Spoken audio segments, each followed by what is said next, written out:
Hey guys, I'm Ben with Upcountry Electric. Got a special video for you today, special treat. I'm headed out to Hana to do a pretty simple little task. We have a small job out there that needs to get wrapped up. So Hana is way out on the east side of the island. It's about a 2-hour drive on the Hana Highway. It's a really small town. I think there's only 500 people there at the last census. It's very popular with tourists to go and see, partly for its beauty, beaches, the people, but also just for the drive itself. It's a very long, windy road with, I believe, hundreds of bridges. I forget the exact number. I should really know all that. But I figured while I'm on such a long drive, I should just take a minute to kind of make a video to just kind of explaining who I am and how I got here and my story. So yeah, I moved out here in 2007 after a short stint as a merchant marine. I was 21 at the time, and I went to Piney Point, Maryland, and became a merchant marine. Went through their apprenticeship program, and I sailed on an apprenticeship ship, and then I sailed on another ship as a wiper in the engine room. Very briefly, I ended up failing a drug test for marijuana at the time, years ago, and looking back, I'm grateful for it now, but at the time I was a little bummed. And then I ended up being back home at my parents' house after coming back from getting fired, and I met with one of my older brothers, and I described my experience with the Merchant Marines. And for the last about year and a half that I had been in the Merchant Marines, he had been living on the Big Island of Hawaii. And what I remember his words to me being were, hey, you know, you should go check out Hawaii. If you got a moment in your life where you don't know what to do, go give it a shot. Go try and see what it's like for 6 weeks or 6 months. You can go there and, you know, give it a try and see what happens. And then if you like it, you know, you can stick around. But if it doesn't work out, you can come back here after 6 weeks, you know, or come back here to Virginia after a short amount of time and, you know, just pick up right where you left off here in Virginia. So that was 2007. And what he was doing on the Big Island, and is still happening here across the state and apparently worldwide, is this thing called Willing Workers on Organic Farms, or WWOOFers. So he was going and you just applied. It's a whole network of farmers that all are members of this community. And you apply to different farms to see if they have room for someone to come and work on their farm in exchange for, you know, sometimes a tent, sometimes a shack, and sometimes they'll even, you know, take care of your food too, so you don't even have to worry about getting groceries or anything. It's perfect for young people. Looking back on it, I would never do it again now, but looking back, what a great experience I got to have. Just so grateful for that. So I looked into it. I applied to a few farms on Kauai and Big Island and Maui, and one of the farms on Maui in Hilo got back to me almost right away and said, yeah, get a ticket, we'll pick you up at the airport. I came out. I ended up living in Hilo for a while, almost a year, working on this guy's farm, basically just doing manual labor, a little bit of farming, helping run a fruit stand, just kind of seeing that side of Hawaii, living in the country, which is nice. Then I ended up moving out onto the east side of the island, near where we're going today, near Hana, and lived out there on multiple farms, actually, for a good 5 years or so. During that time, I ended up leaving one of the farms I was at and got a setup where I was doing very minimal work trade for a nice little shack up on the hill. Very minimal work trade, and then I bought a weed eater and landscaping equipment and was kind of an independent landscaping contractor officially, and worked for various landowners out there doing landscaping. I also had a few odd jobs out there, harvesting and processing bamboo. I made charcoal for a short period there, biochar. Basically just living a rural, free life. I met my wife during that time. She was in the similar circumstances as me. She's from Minnesota. And we ended up getting married out there. And yeah, just working and living a very simple rural life, getting to experience a side of Hawaii that's really rare and special. And yeah, so grateful for the time I got to spend living out there, close to the land, you know, fishing, getting to see just the subsistence lifestyle of Native Hawaiians, and really appreciate the kindness of the local people and just how much they share. Just an amazing time. Like, again, I wouldn't go back now, but I am so grateful that I got to do that as a young man, and experience all that, and just get to see that side of Hawaii that's becoming increasingly rare, and yeah, just rare. So we were married, or we got married, and then about a year later, I started realizing that if I was going to stay out here in any real capacity, I'm going to need like a real job or a real career that pays better than landscaping. And these old guys I was working with, who were landscapers who were in their 60s, were telling me that, like, look, man, you can't do this forever. You're a smart guy. You got to find yourself a better job. You could do better than this. You can do better. With that in mind, I was approached by my current boss, Chris, who I had met through a mutual friend at the time, and he proposed, basically, he had been having trouble with his employees showing up on time, just punctuality and motivation. And so he proposed to me, hey, do you want to have a career and work for me as an electrician? And I knew right away that is probably about the best opportunity I'm going to get for a career. And it was something I've always been interested in, is working with electricity and fixing things and repairing things. So I jumped at it. That was in 2013. It'll be 12 years now this July that I've been working for Chris with Upcountry Electric. And yeah, it's just been an amazing time. We lived on the east side for just a few months when I first got hired, and then we moved over to the big city and lived in Haiku.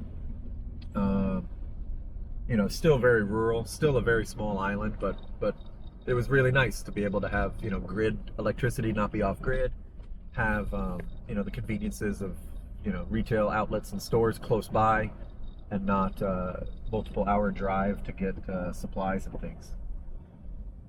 But yeah, just the whole time and now and day to day, I just try and stay as grateful as I can, and try to remember gratitude, because just being an electrician is a real blessing. It's amazing.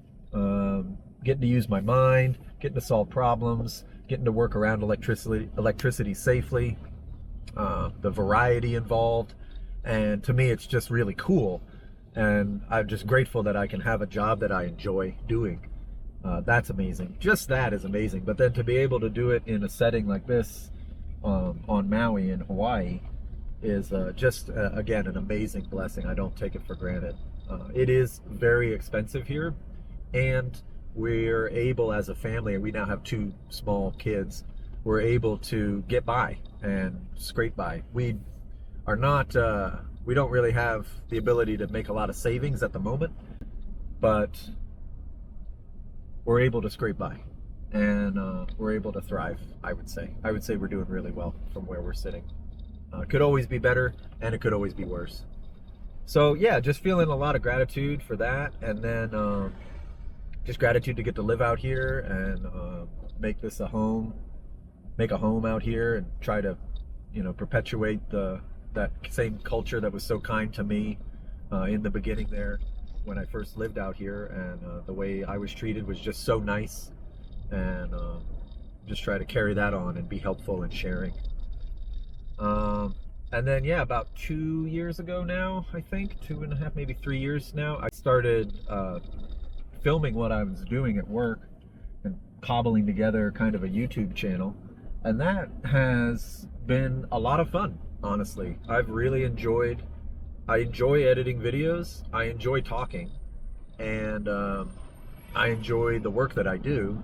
Like, it's fun for me, and so making videos about it and sharing them has been a lot of fun. Recently though, it's really gotten even better, where there's so many great people commenting on these videos, and I've just been learning, and my guys, our team, our whole company has been learning a lot, looking at these comments and just getting the exposure to people with much more experience in different particular niches of the trade.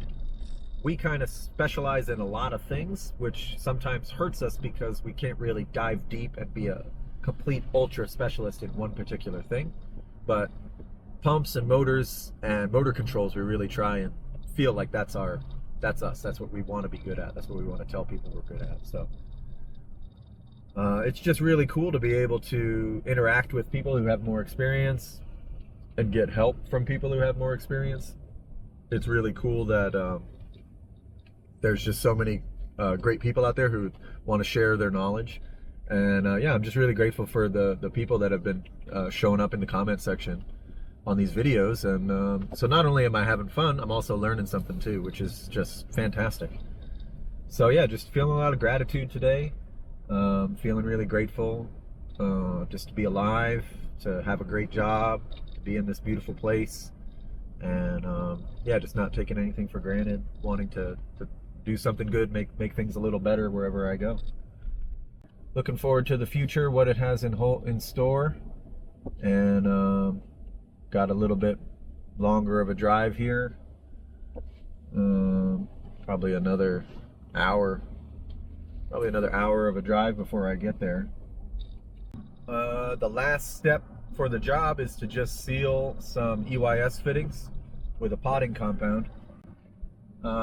What that is an EYS fitting is a conduit body that goes in the middle of a conduit run between a location that has hazardous gases, sewer gas or processed chemicals that have combustible gases, usually what we call a classified location in the code. The EYS fitting will go in between that environment and an electrical enclosure where sparks could be present. And what makes the EYS special is it has little openings on it that you can pour in a compound. It's essentially just like a fast set concrete. It's hard as a rock once it's finished. And that prohibits any gases, flammable gases, corrosive gases, or anything along those lines from going from one area into an electrical enclosure. So the whole installation's been finished. It's not a very big job.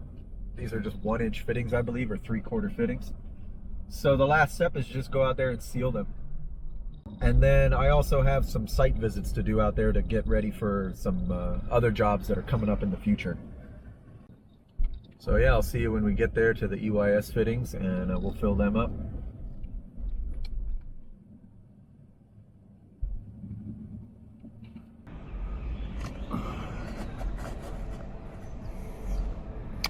Alright, first thing is taking out these plugs. A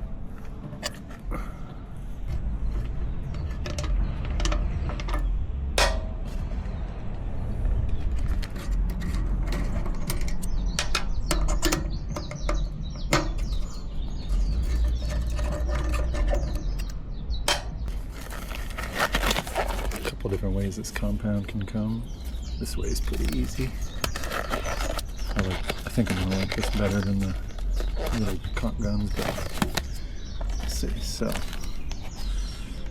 prepare dams with fiber filler before mixing compound. Let's go get the fiber filler. And I think it'd be good to put down a little rag here in case things get messy.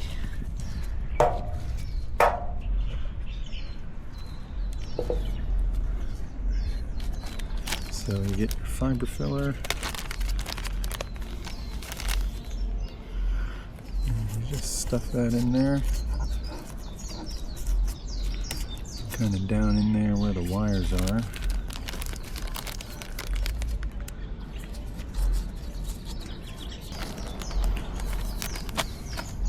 Now I can put these back on.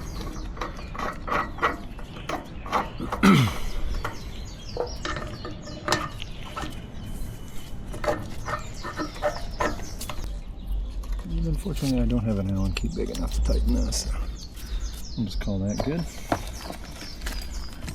Okay, prepare a dam with fiber before mixing. Using one hand, grip package at arrows, squeeze to break inner liquid container. Knead pouch until a even pouring consistency is obtained. Cut or tear off corner indicated by dotted line, and pour into fitting. Okay. Grip there.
goes.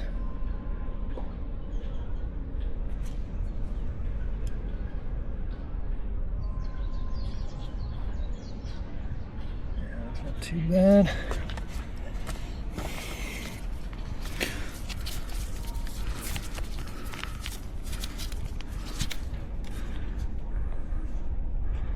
Could be better.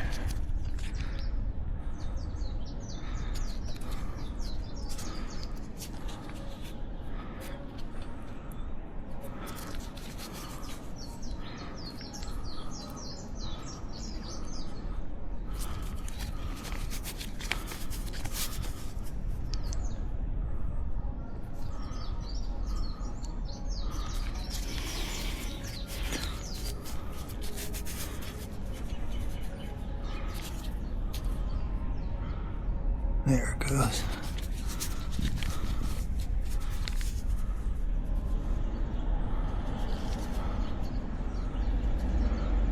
Nice.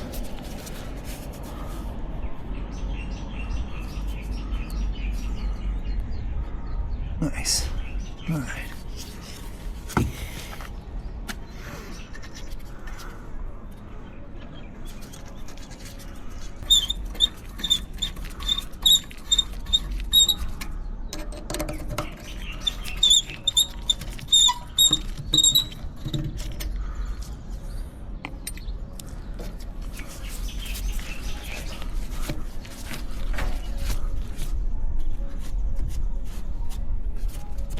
Wipe them off. Call it good. All right, that's it.